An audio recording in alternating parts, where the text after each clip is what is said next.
I'm feeling kind of cosmic. See the way my DNA active. I see the forces plotting. See the mind tricks played on the masses. Why does nobody wanna stop it? Is it only me on this planet? I know there's more of you out there. Where are all my sisters and brothers? Where are all the fathers and mothers? Where are all the people above us? Why does nobody wanna stop it? Is it up to me to get cosmic? I'm feeling kind of cosmic. Hello, everyone, and welcome back to Echoes of the Eternal Flame. We are here, Nate and myself, Nikki, to talk about indigos. Indigos. What are indigos? Who are the indigo children? What does that mean? Am I an indigo? This is one of the most popular questions of people entering spirituality and New Age spirituality, is that they heard about the hype around indigos. A lot of people are saying that this is all nonsense, and of course there's no such thing. But we disagree. We believe that there are indigo children, and some of us are here listening right now to this podcast. Myself and Nate are indigos, and we want to get into what is an indigo, how do you know, how can you identify that you're an indigo, what type of indigo are you, and what does that mean for your mission and purpose here on this planet, and what can you do about, the challenges that come with being an indigo as well. So I think I want to start off by just sharing some basic questions that tell you if you're an indigo. So, are you, or did you feel when you were a child, very sensitive to environmental overstimulation? Were you sensitive to sound, light? Were you sensitive to the feeling of other people around you? And did you get overwhelmed or quickly upset in certain situations where there was a lot of stimulation? That could be an indication, because indigos incarnate with more DNA active, therefore they're more sensitive.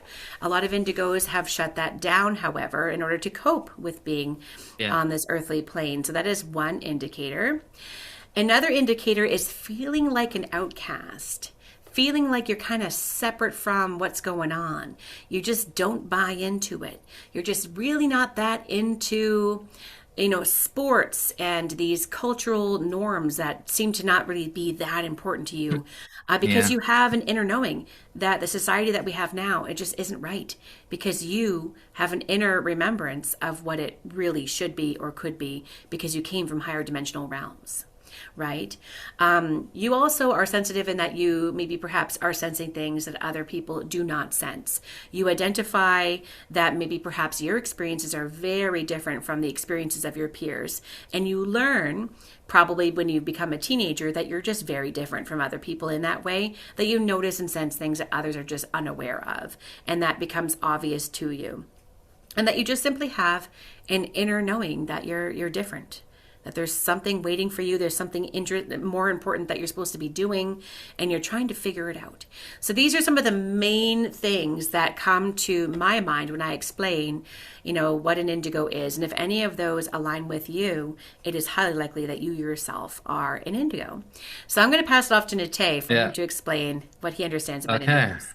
Hello, everybody. First, I want to say I hope everyone is having a blessed, lovely day. I hope everyone is feeling great. And I'm going to dive into indigos, and I want to also include angelic humans, because there are also angelic humans there as well. So most people who are watching this are going to fall into those categories, angelic humans or indigos. And then there will be some who are, from somewhere else, but we won't talk about that right now. But the main thing I'm going to start off with is talking about the three different types of indigos, okay? So first we have the indigo 1, type 1.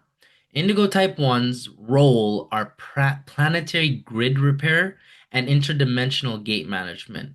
The lineage of indigos are Orpheum / Turnesium hybrid. They usually carry a 24 to 48 strand potential, DNA potential, meaning It's a lot more than 12 strands of DNA. As we continue along with freedom teaching, you'll learn there's actually more and more strands of DNA to activate over just the 12, right? Traits of an Indigo One is an avatar identity fragment. They have very strong, like multi-dimensional recall and bioregenesis capabilities. Also, a lot of Indigo Ones are walk-ins. So there is a walk-in process that occurs there. I'm not too well versed on walk-ins, but there's like a commission there where one soul kind of starts with the body, and then another one comes in along when the indigo is about to process their, let's say, planetary service missions. So when they're starting to get along with that. Then we have indigo type twos. Indigo type twos are healing, and that's the type of contract you can say they have, commission they have. They're a healing service. They're assist the type ones and humanity in emotional clearing and DNA rehabilitation. The lineage is an Earth-based angelic human who agreed with like to lift the memory veils. You know, your Indigo twos are the ones who can access the Akashic records, the ones that have the deep memory of what happened in Atlantis, Lemuria, not just that, even in Egypt and other civilizations. Right? Traits for Indigo type 2s is deep emotional sensitivity, frequency holding, and trauma transmutation. That's the Indigo 2. They have a 12 to 24 strand DNA capacity. As you can see, a little bit lower than the Indigo type 1, but that doesn't mean that they're less valuable. Okay? First thing I want to put out there is when people enter this work, they're like, what's your DNA strand content? And they want to make this hierarchy thing. Okay? That's not how this works. Indigo ones are grateful for indigo twos, and indigo twos are grateful for indigo ones because each holds a portion of the larger consciousness of source that the other is missing, or let's say the Orifeme identity, you know? Indigo type threes, they are the salvage missions. You know, they're the ones who kind of take on the fallen lineages and incarnations and tries to realign them with the Christic blueprint. A lot of these will have 6 to 12 strand DNA content, as you can see, because they're here as bioregenesis vehicles, you know? And it's not just like one fallen lineage, it can be many. And this happens through this occurs through hybridizations that occurred a couple thousand years ago, even up to millions of years ago, right? And the lineage of indigo type 3 may come from damage or distorted coding, but they carry unique christic keys for planetary healing, right? Their traits you'll notice of an Indigo 3, as I was an Indigo 3 for a bit, is intense karmic cycles, identity confusion, trauma loops, and transformation potential. The Indigo 3 actually, there's more Indigo 3s out there than any other type because there's a lot of, let's say, fallen lineages that need that want they're done, they want to get out of their fall. So indigo threes are like, okay, we'll connect, we'll have our 12 strand imprint here with whatever imprint you got, and you will see through us how what you think and act, how it can affect others, right? Because they don't, because fallen races don't have all 12 strands, they have up to 11.5, so they are missing the, like, I would call it a fail safe of empathy. It's hard for them to feel what they do to others. It's like a kid, right? I don't know that if I hit you, it's gonna hurt you, you know? So as they start to, like, you know, an Indigo 3, you can say, I was like, okay, for me, for example, I'll give an example. When I was younger, as like a teenager, I really wanted to fit in. So if there was somebody, you know, to pick on, everyone's picking on, you know, I'm glad it wasn't me. I'll join in. But then as I started to do that, I felt, as I got older, I felt really guilty. I felt really bad about it. I never understood why I would even allow myself to participate in these things. You know, I got bullied. Why am I helping other people bully others? And as you learn, it's like, oh, that's the imprint in me that needed to be healed. You know, that's not you. Okay, understand these are imprints. You are not a fallen being. You're a wonderful being. No one is really just strictly a fallen being. Everyone has a connection to source, even those who want to be fallen. So then I want to also now touch on the angelic human lineage and the original blueprint, right? So the original angelic humans was a Turinicium 1 template, a 12 strand, a DNA Christic template created by the Iani priests of Ur from Harmonic Universe 2. It was designed to embody source consciousness fully. The angelic human purpose was a guardian race seeded 560 million years ago to fulfill a planetary stewardship role, to oversee evolutionary development and serve as a universal uh, living library of Christic coding. This would have been on Harmonic Universe 2, so this would have been planet Tara, not Earth. This is when we were Tarans. And then you can make a distinction between the Metatronic lineages and the angelic human lineages because they carry the original Eka Veka Trinity wave coding versus the reverse Metatronic death science spiral. Christic traits are 12-strand silicate matrix DNA, direct link to source, God force / inner crystals, and organic ascension capacity via the halls of Amenti, Earth, Tara, and Gaia core matrices. Yeah, that's my segment here on Indigos. I'll pass it on to Nikki.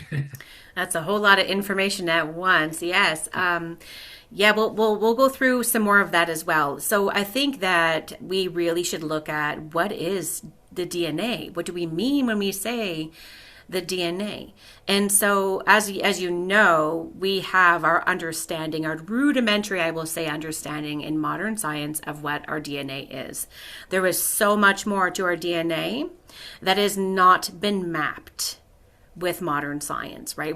A lot of it's considered junk DNA, but we understand now what that means. So in cheilontic science, we refer to the silicate matrix or the crystal genes, and it's represented by a code. It looks like a star with 12 lines coming out of the center. It looks like a kind of a burst with 12 lines, and each of these lines is representing a dimension of consciousness, a DNA strand, okay?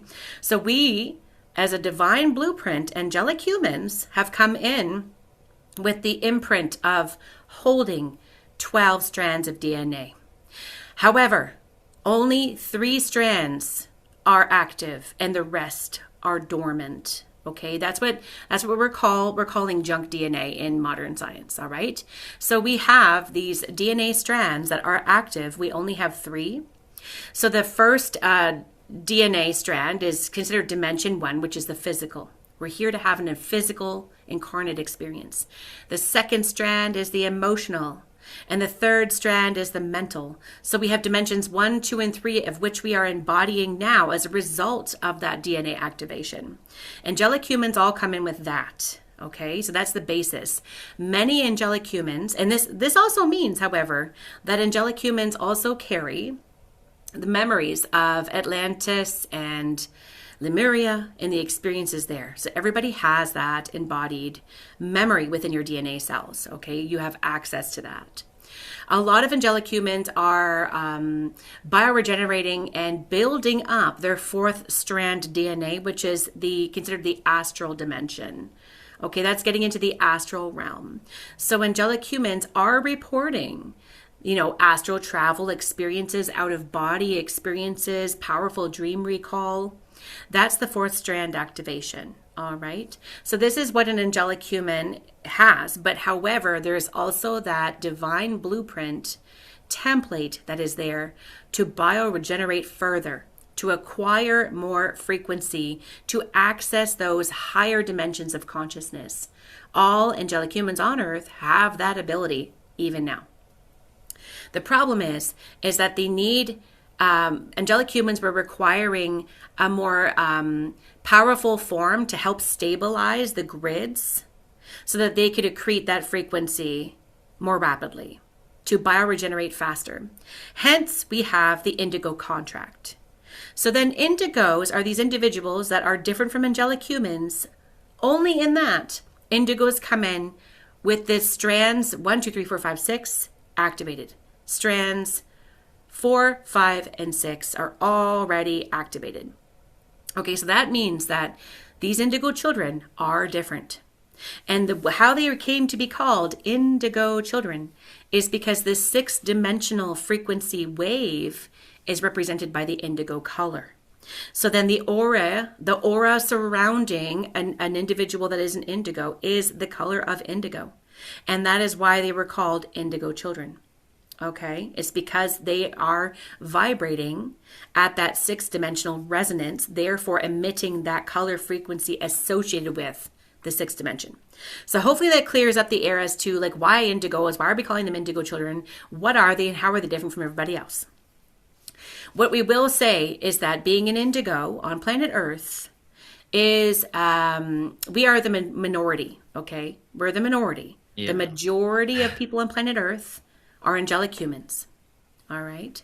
And so if you are an indigo and you resonate with the idea of being an indigo, it means that you are either indigo type 1, indigo type 2, or indigo type 3.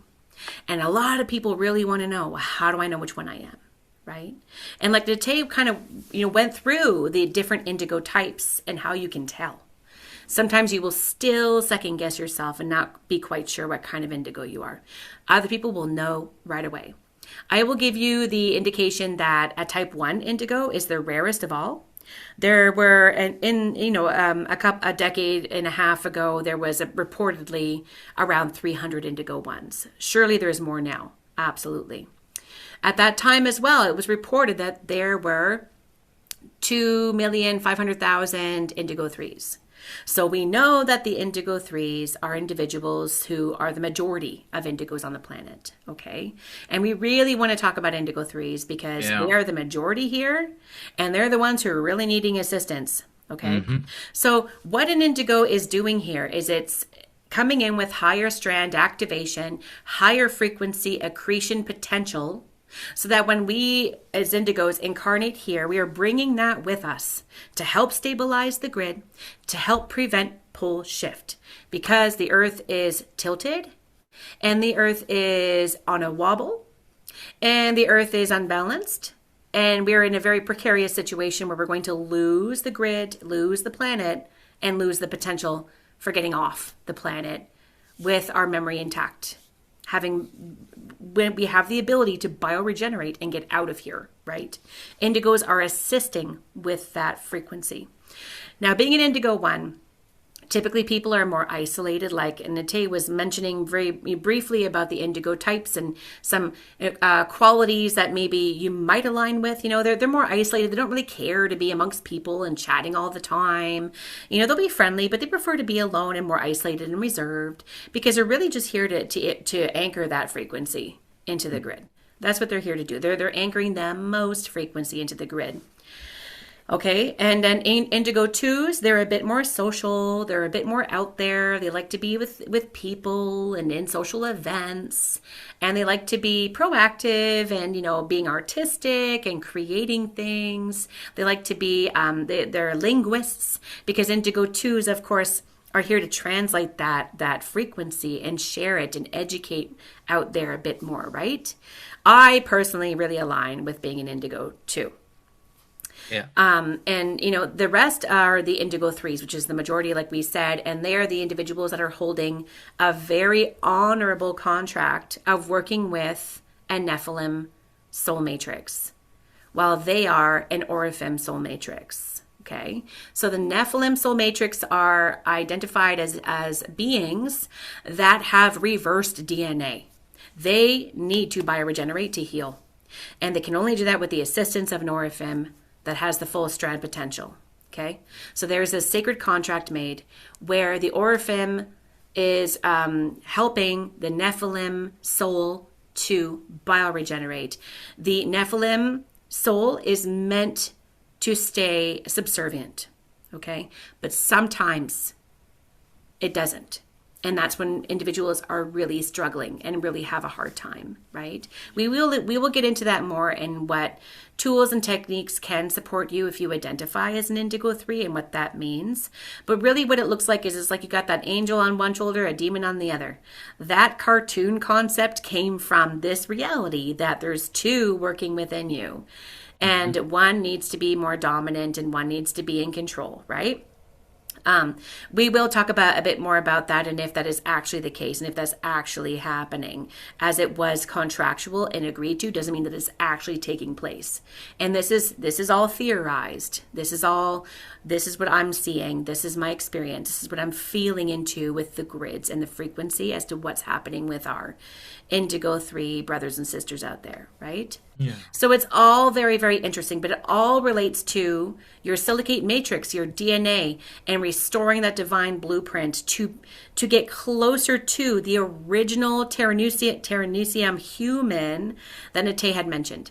Okay, because we are seeding 3 now. Third attempt. Is it the third try, the last one? Okay, we're here to bioregenerate, to repair as much as we can, to better reflect what we originally were intended to be. And that is the divine 12-strand DNA template that we all have access to. Okay, so that's what I'm going to kind of cover with that. Is there anything you want to share, Nate? Yeah, I just wanted to go here real quick into why were indigos seeded and what makes them different. Even though you kind of went on it, I wanted to expand a little bit more on there and then um, go from there, right? So indigos are time-coded Christic rescue lineages. Okay, a lot of us need to know this. Indigos and are from actually a future timeline. You're from the future relative to where we are now. If we were to like put it on a spectrum, you'd be actually a future soul coming back to the past to help anchor. Or you can say a very ancient one from the past, right? Um, so indigos are time-coded Christic rescue lineages sent after the major grid collapses. They carry the specialized frequencies for healing, reclamation, and grid service, right? So again, the Indigo ones are planetary Templar guardianship. They are the code holders. And I wanted to touch upon on the DNA aspect, and there's these things called fire letters in each strand of DNA. Each strand of DNA has 12 fire letters. So a 12-stranded angelic human would have 144 fire letters. Think of the 144 from biblical terms, for example. That's really what I feel like it's talking about. You unlock all 144 of your fire letters, and you'll be able to access um, larger traits of knowledge, right? Things that come with being an Indigo One is an intense inner knowing, a high discernment. Often feel that you're not from here, and you can be very sensitive to distortion. That means the air that we're breathing can, like, indigos will have adverse effects to certain foods, for example, because of the heavy distortions with them, specifically Indigo ones, because let's say Indigo ones are one of the more pure strain indigo templates that are coming in. Everyone is pure, but indigo ones have that a little bit more discernment to it. Indigo twos, right? They not as much as indigo threes, but they do carry a little bit of distortions from the fallen lineages to alchemize them, right? But instead of having the Nephilim soul, and it's not just one for an indigo three. I'll go more into that. How it's actually more than one that you're dealing with as at any time as an Orpheum, right? Indigo twos, you can say, are trauma lineage breakers. They are frequently born into dark families, right? And they have a deep inner conflict, but massive transmutation potential.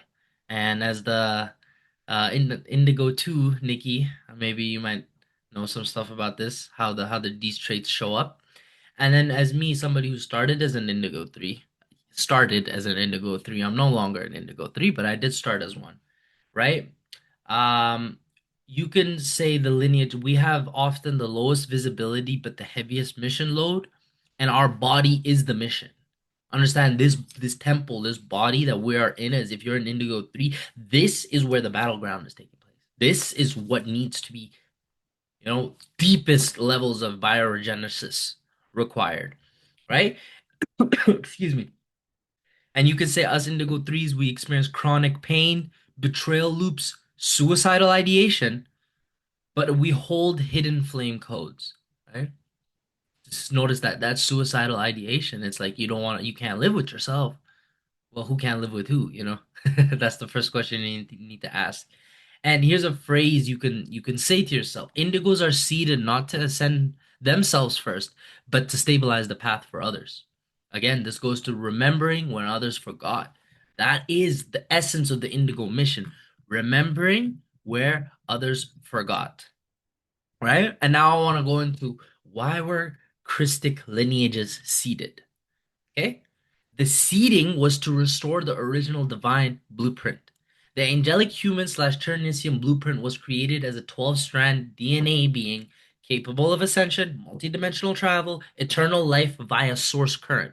not this finite stuff that we're experiencing. Eternal life, meaning I breathe, source energy drops, exhale out. We didn't eat. Food isn't required as an angelic human.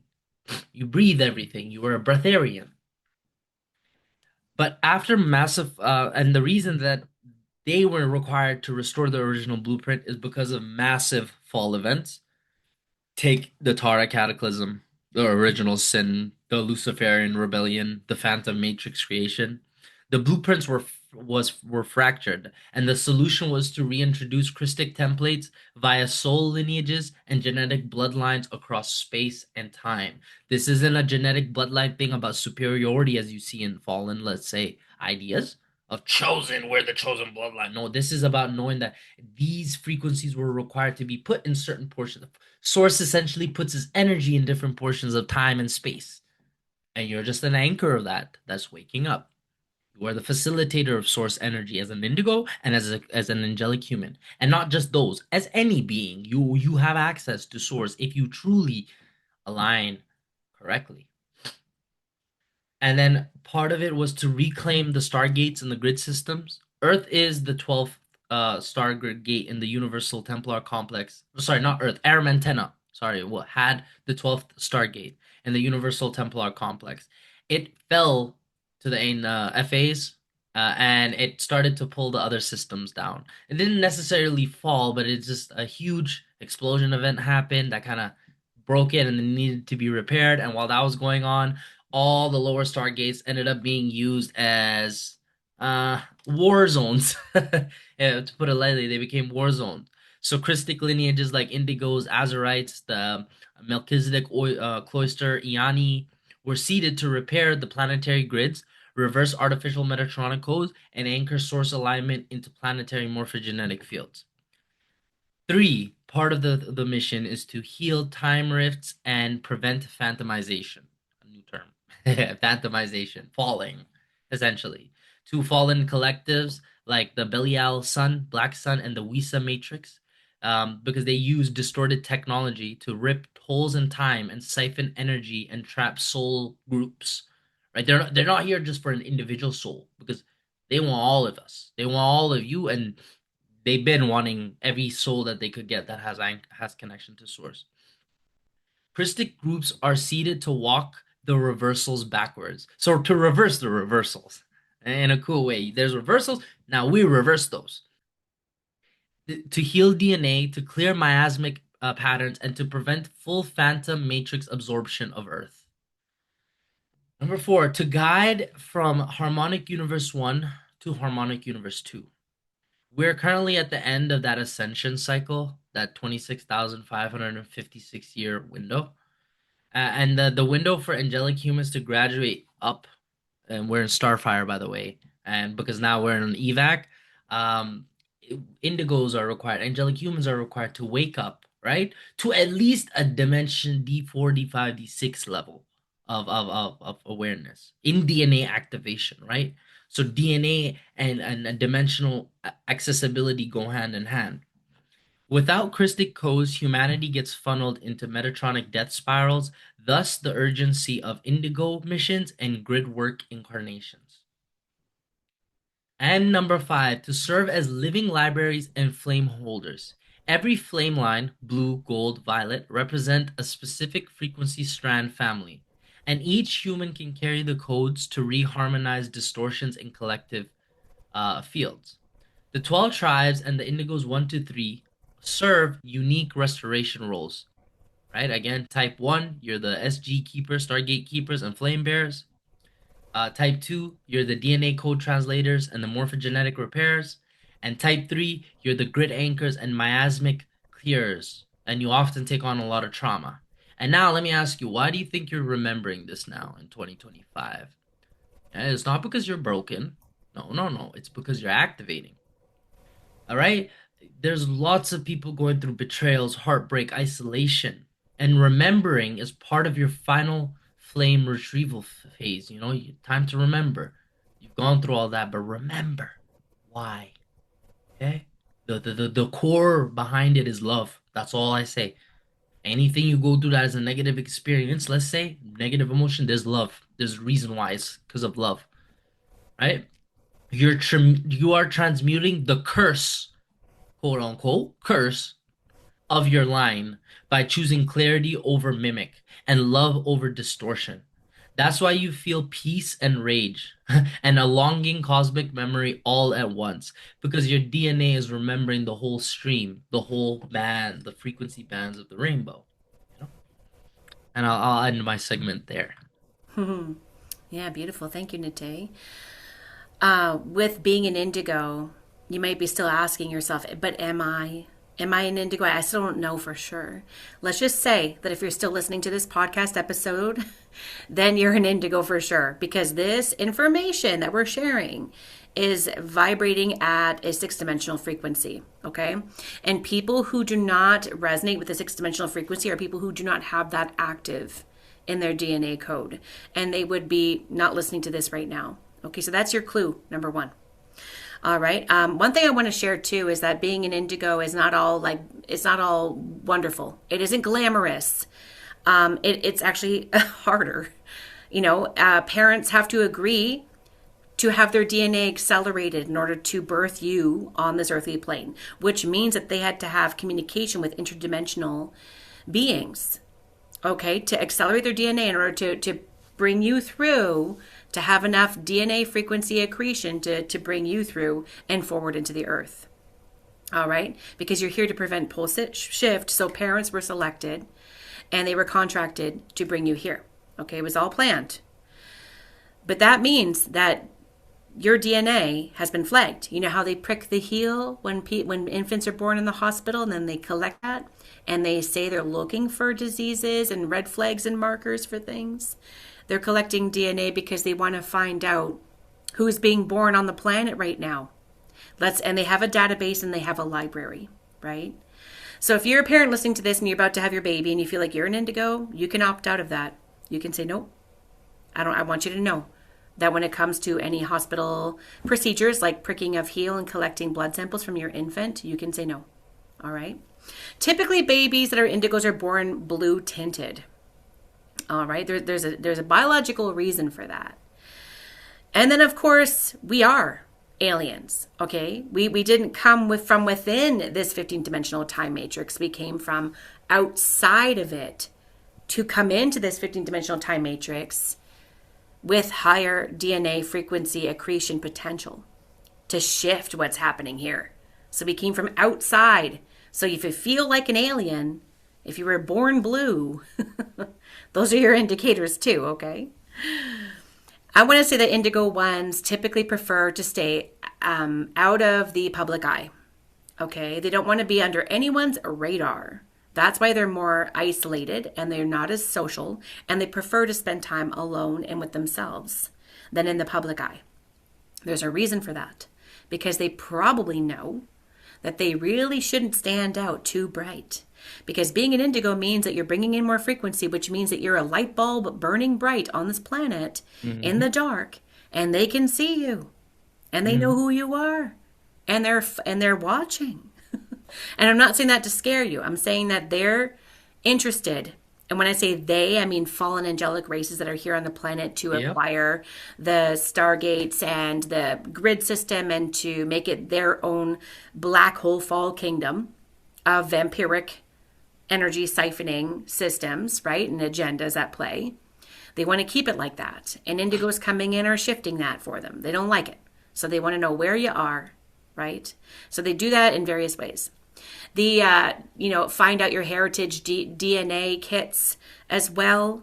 Those are also additional ways that they are finding out more about you and what you're connected to. What's your DNA, family, history, and line? We know that there are families on the planet that find their family legacy, lineage, and DNA history to be very interesting, and they intermarry together. They stay within family bloodlines that they know of because that's important to them for maintaining what they understand as their DNA precious tools, right? And the same with indigos. They want to know where they are, what they're doing, who they're marrying, what babies they're having, and they'll track those babies too. So it's a common thing. And I'm not saying that to frighten anybody. I'm just saying that that's what I see going on in today's world if we have indigos. I will also say that indigo children come in with gifts, and they want to make sure that they either stifle those gifts or control the child that has those gifts. Okay? There are children who have pyrokinetic abilities. They can start fires.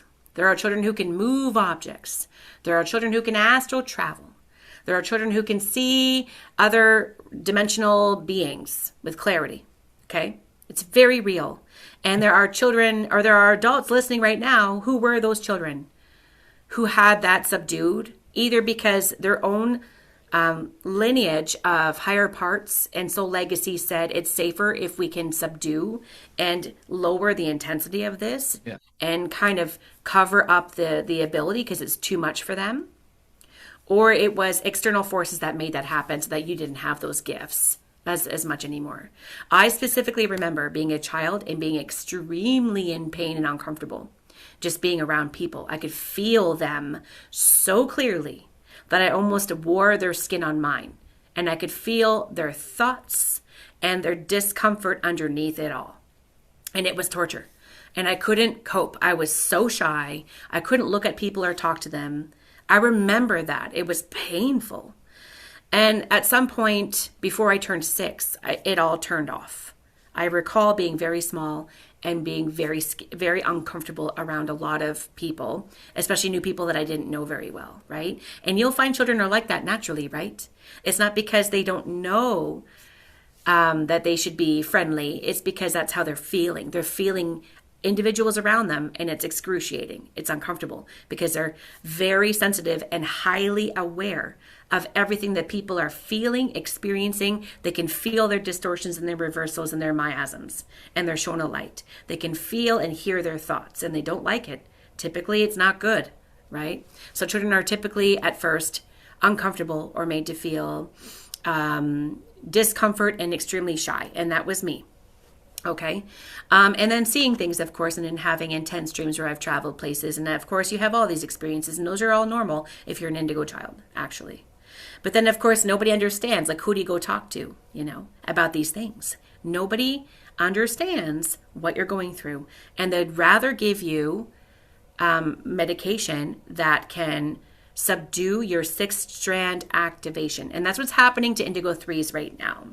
There is an ongoing program, and there has been for a while now, to give medication to help correct or fix an indigo 3 child who has ADD or ADHD because of this huge dynamic happening within their body that they are having a difficult time working with and I guess you could say balancing out with, right? It can be very uncomfortable for them having 2 soul matrices in one body, all right? It's a lot. And these indigo children need help. And a lot of people are finding, but with the drugs, they're better. They can function in school, they can function in society. People aren't upset and bothered by their behavior anymore, and they're going to be okay, right? But what's happened is that you subdued their 6th strand DNA activation, which means that you've subdued their ability to bioregenerate and get out of this time matrix, which means that you've left them vulnerable to Nephilim control. All right. So a lot of children are struggling to function in today's society, but let's just say that today's society is not fit for indigo children. We know that. We know that in the school system. We know that in most structures and systems, that it isn't helping the indigo child to thrive. Right? We just know. And we have to change the systems and structures to suit the children that we have today because they're struggling, right? And medication doesn't have to be the answer. In fact, there are many things that you can do if you're listening to this and you have children and you're interested in knowing how you can help them. There are many things that you can do. For example, the Maharic Seal bioregenesis technique. That is pulling in the 12th dimensional frequency. So you're bringing in the restoration of their 12th dimensional blueprint already with that pale silver frequency. Frequent use of that will begin to help them repair their template and restore their 12th dimensional DNA blueprint. That is their divine right to have that.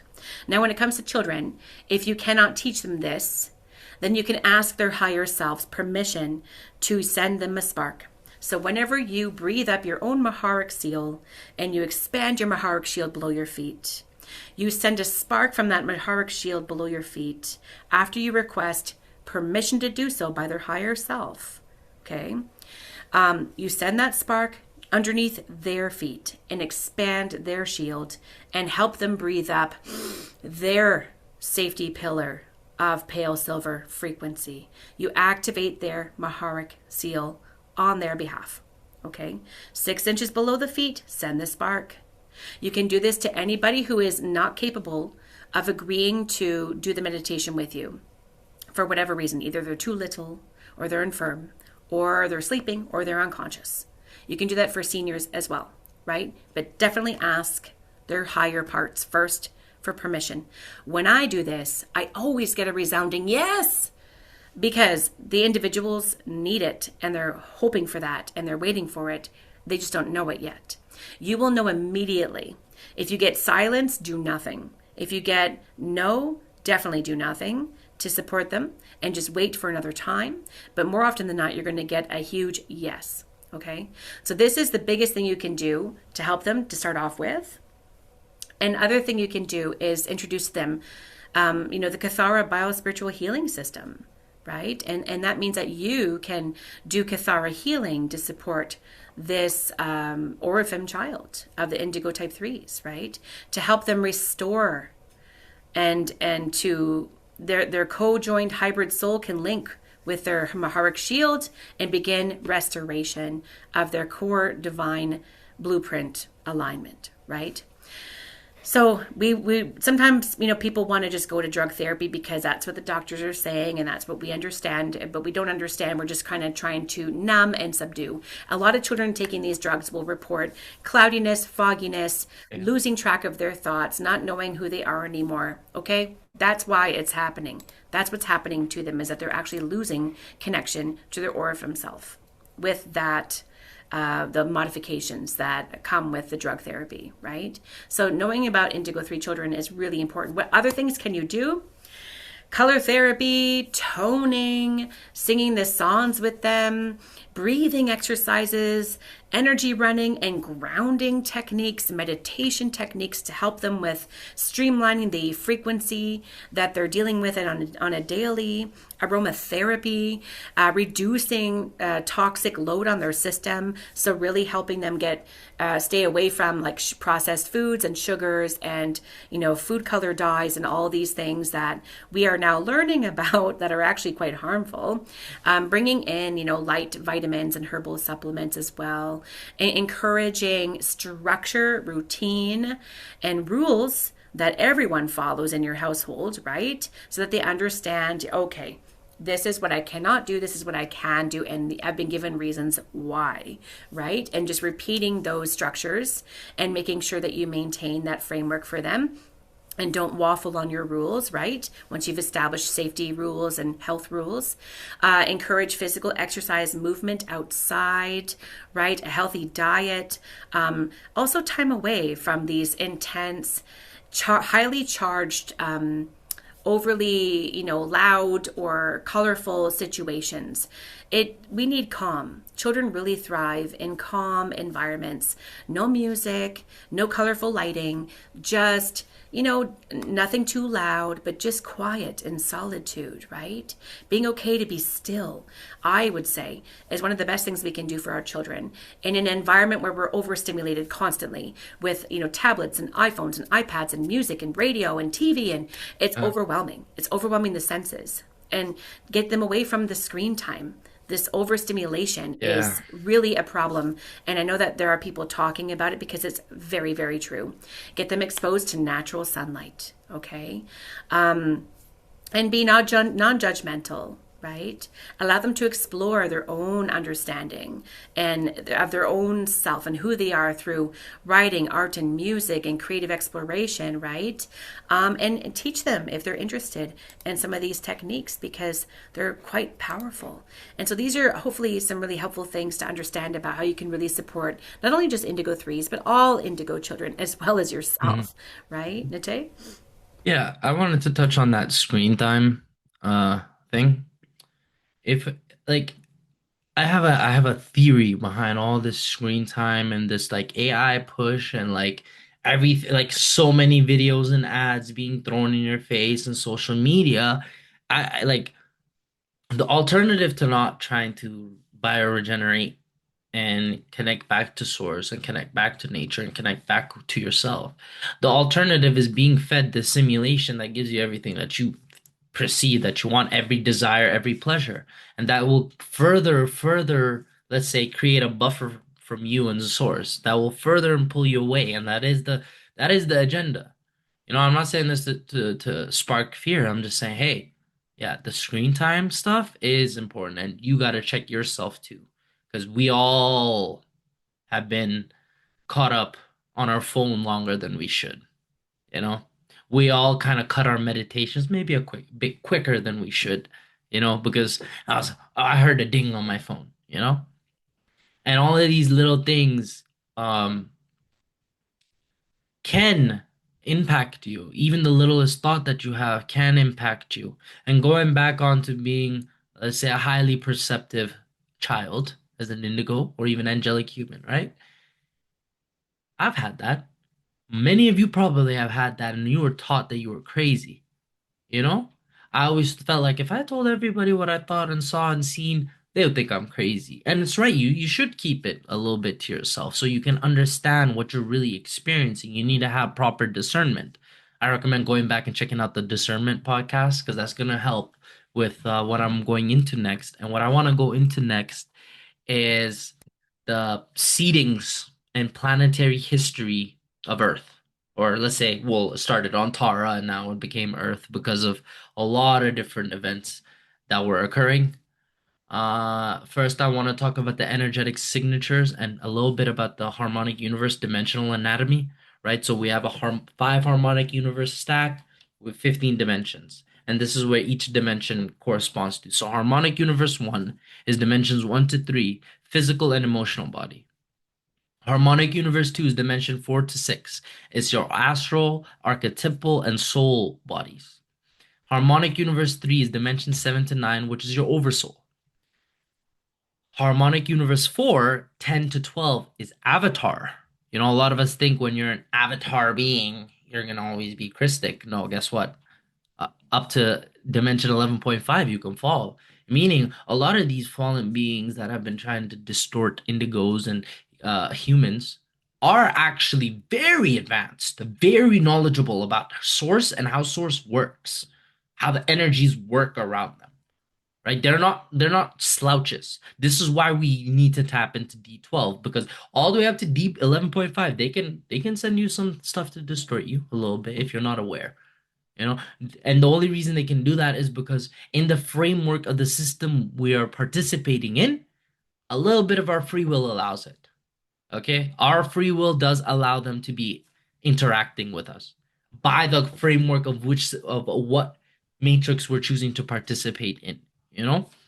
And the harmonic universe 5 is dimensions 13 to 15, which is the Rishi and God seed. These are the primal sound fields. These are what seeds down into creating, let's say, the blueprints or the templates, right?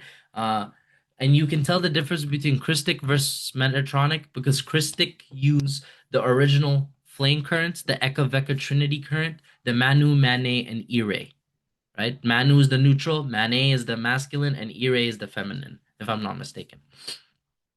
And the Metatronic use inverted base 10 scalar sets leading to implosion and forced immortality loops.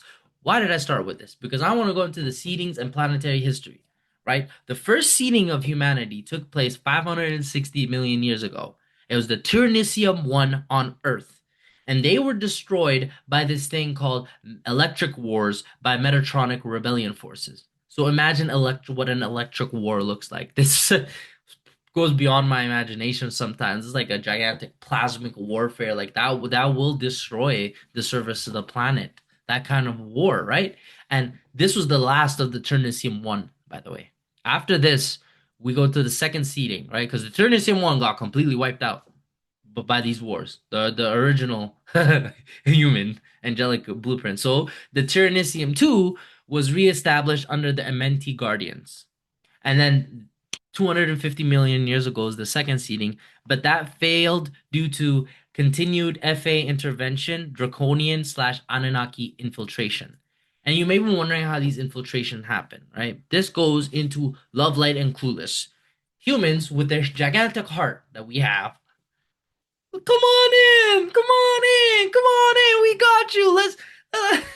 Yeah, we got you. Let's help you bioregenerate without properly distinguishing which beings are trying to bioregenerate and which beings are like Toth, you know?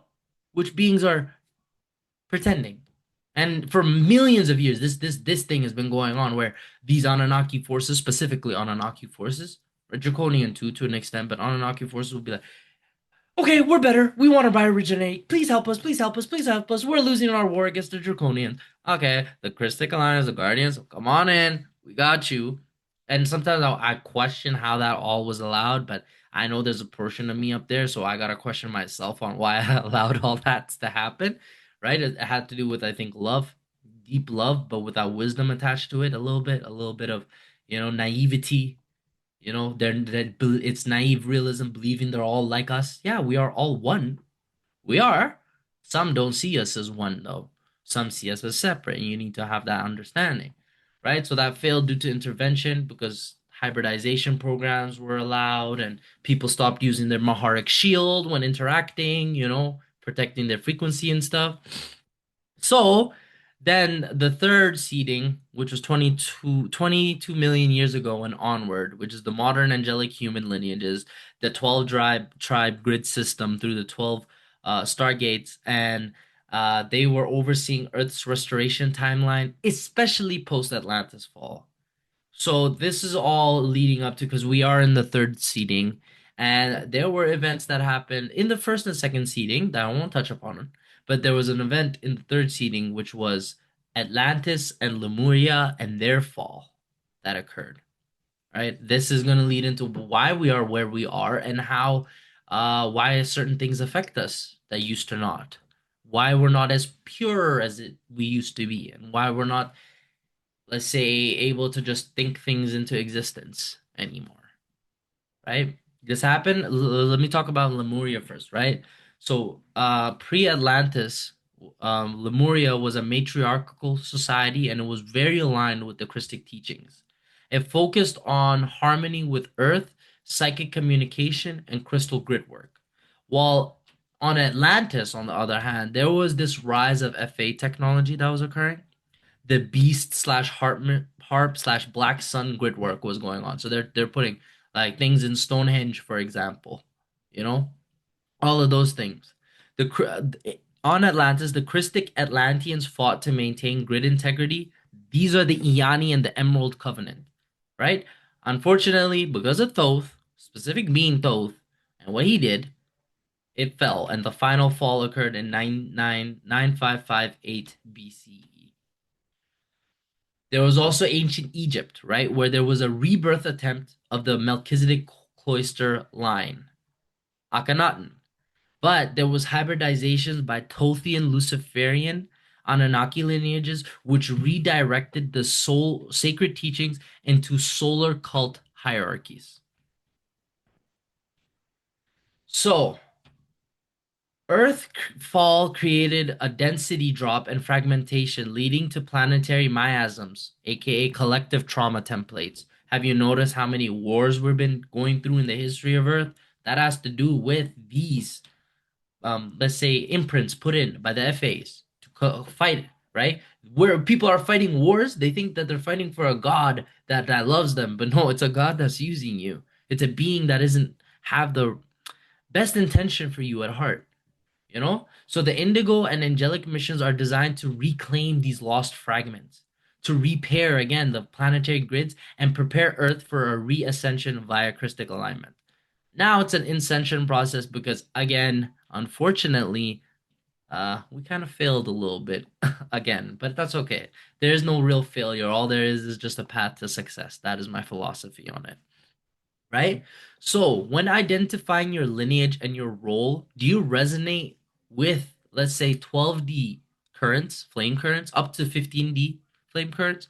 Do those resonate? When you're doing your Maharic shield, does it feel as if a big remembering is occurring? Do you feel and have faith and believe in yourself?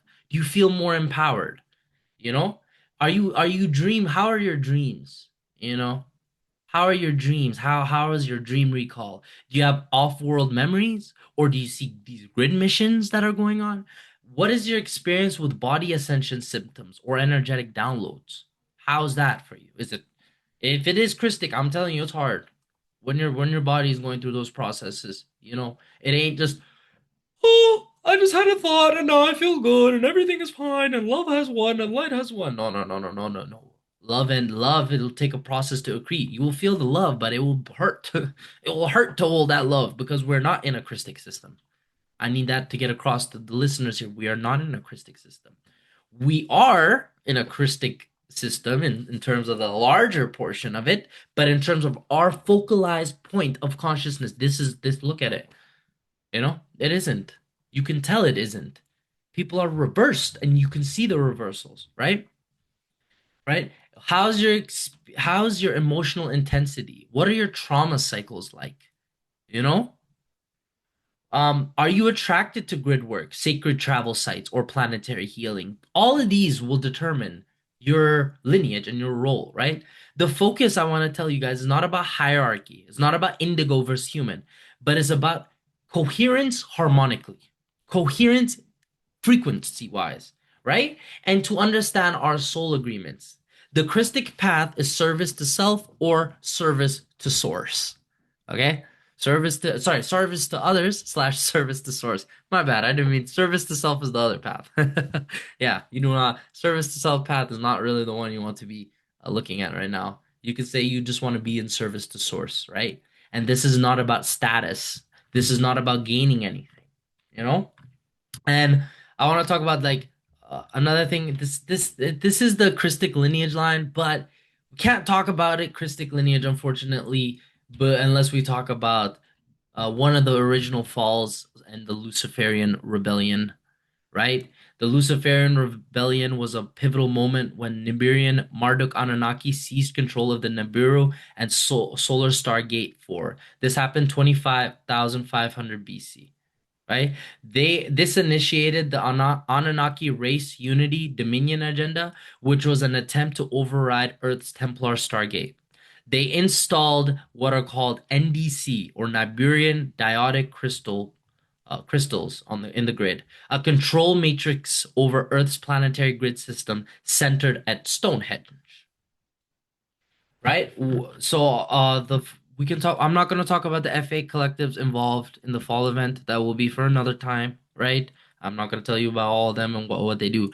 I want to say when we look at our day-to-day life, when we look and we wonder why am I not acting the way it is because of these distortions. And it's good to know them because that means that, oh, okay, there are these distortions, but you got the override code in you. You are the override. You indigos and angelics, you are the override. You are the reversals. These don't affect you if you can tap. They do affect you, but they won't. It's like you'll be in the world, but you're not gonna be of it.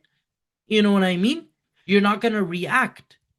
You're gonna discern, you know?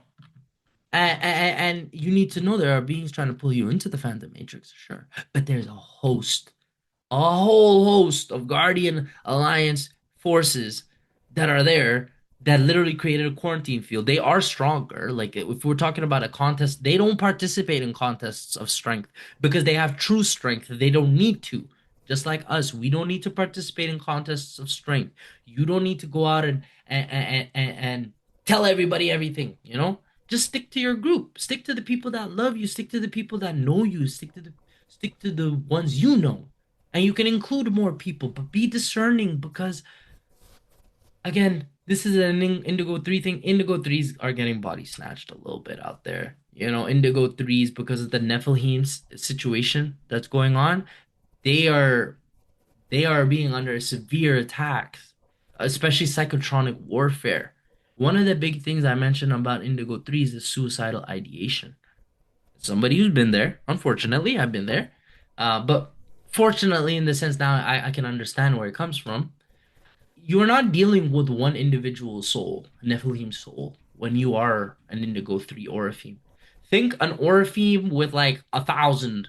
other souls. Think you're driving a bus, or you're driving this bus, and you're in the driver's seat. But the second you take a break and try and like, get out the driver's seat, one of the other passengers will take control. And then all of them will come to the front and you'll be at the back and you'll do stuff and you'll be like, what the heck just happened? Think borderline personality disorder. Think bipolar. Think manic episodes, psychosis. Think, Schizophrenia. yeah, it's schizophrenia is a big one. Hmm.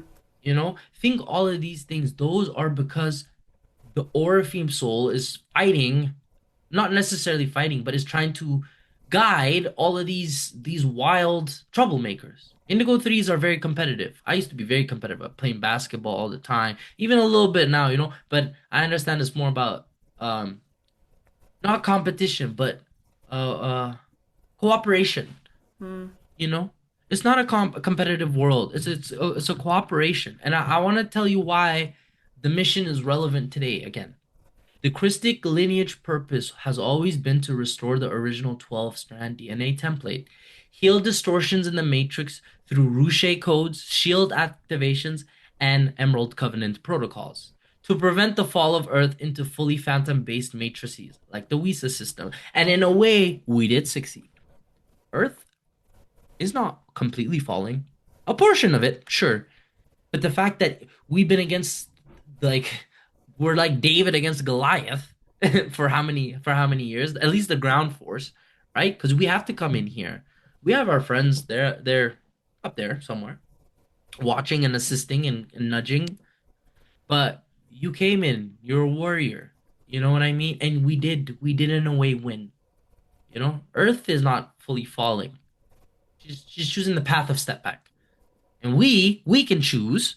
Guess what? We can choose to Bardoa out into a different experience after we're done here.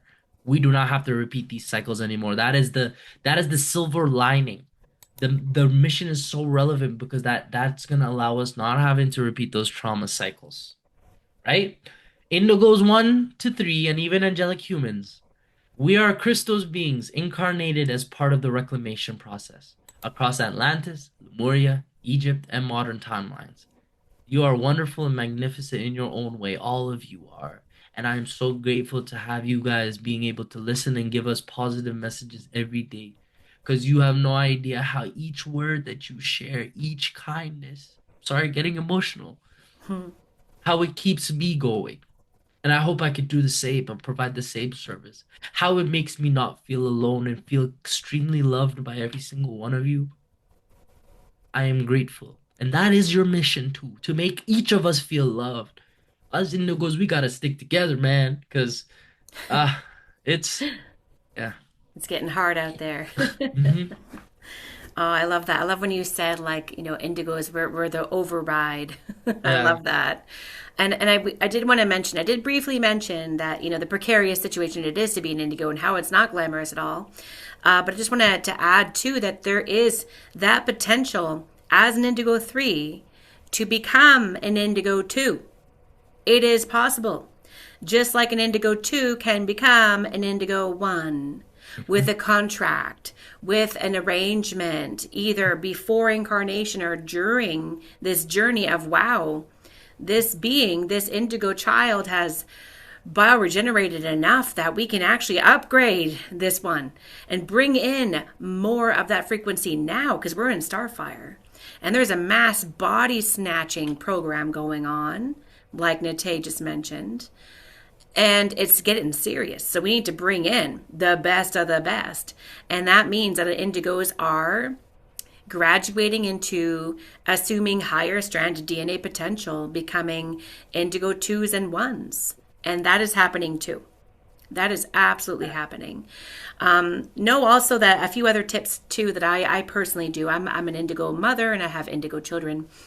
And I know that being an indigo means that you have to be aware of the fact that we also are incarnating on this planetary grid system with other individuals who are from other, DNA strands that perhaps are reversed from soul matrices that are a part of the Nephilim program rather than the Orphan program. And so there's plenty of abrasiveness out there, and it's difficult to navigate, which is great that we have the 12 attitudes and responsibilities for mastery, which is a wonderful tool to keep us Christic and integral. At the same time, I do protect my children when they're dreaming in the astral. I put the Kushardeza high Veka code under their pillow. I just print it out. I put the golden symbol, the Phi Beta Phi symbol, I print that out and put it under their pillow when they're sleeping. I print codes and put them on their walls. I put those codes as well in behind their mirrors. If they have bedroom mirrors, I put them in behind the TV screen, because guess what? The TV is like a portal. It's a black cube that's always in your room. So shield it off from having ability transmitting frequencies, harmful frequencies into your living space, and we have lots of codes and songs and tones and things that we can do, including the Maharic shield, to help buffer and to help reduce and limit the difficulty of being here and being an indigo on this mission. We have these tools to protect us and to help us along as we accrete frequency, which can be uncomfortable. So then the salt baking soda baths are highly recommended. We actually have a lot of tools at our disposal. And the work that we do automatically affects everyone on the planetary grid system that touches the ley lines that you're standing on, that you walk upon, right? Grid work is a very real thing, and it impacts the people on the planet, people closest to you. So don't for a minute think that I'm concerned for my loved ones. They're not doing the Maharic shield. They're not interested in the programs I've been learning and the techniques, and they don't want to, and they think I'm nuts. That's pretty common, by the way. What you can do is just do what you do and know that it impacts them and affects them and helps heal them and repair and flip their mutation and the reversal to restore their gene code simply by being you and doing what you do, bringing in that powerful frequency. That is enough. That is enough, right? Yeah, I feel complete with this indigo chat. How are you feeling today? Yeah, I feel good. I just wanted to give people a little taste of what's going to come next week. Next week's podcast to end the year off, the year of 2025, this roller coaster of a year. It's going to be about clearing energetic interference. And some of the notes that I have on this, I want to go into the root of the human DNA distortion, energetic block and DNA strand loss, the Anunnaki genetic manipulation and hybrid races, junk DNA as dormant higher codes. Those are what junk DNA is, by the way. And what kind of techniques, what kind of spiritual defense we're going to have against this energetic corruption. And let's say a collective call to action in which I want to put out, and we're going to put out here for 2026 in this upcoming year, in holding ourselves impeccable energetically, specifically. Okay? Because if we look at the global state of dramas that are going on, woo, good luck. It's going crazy. I have that feeling in my heart. Many of you do, right? It's not to be scared, but that means that we need to start energetic work prep now. Well, yesterday would have been more optimal, but now, if you haven't already, okay? Right? And we're gonna go into discernment. It's gonna be a big, thick, juicy podcast about as much as we can get into to end the year, and I'll save my gratitude for everyone and what I really want to say from the heart for next week. I'm grateful for everyone that tuned in. This is Echoes of the Eternal Flame, Nikki and Nite, and we're signing out. Of cosmic, see the way my DNA active. I'm feeling kind of cosmic, see the way my DNA active. I see the forces plotting, see the mind tricks played on the masses. Why does nobody wanna stop it? Is it only me on this planet?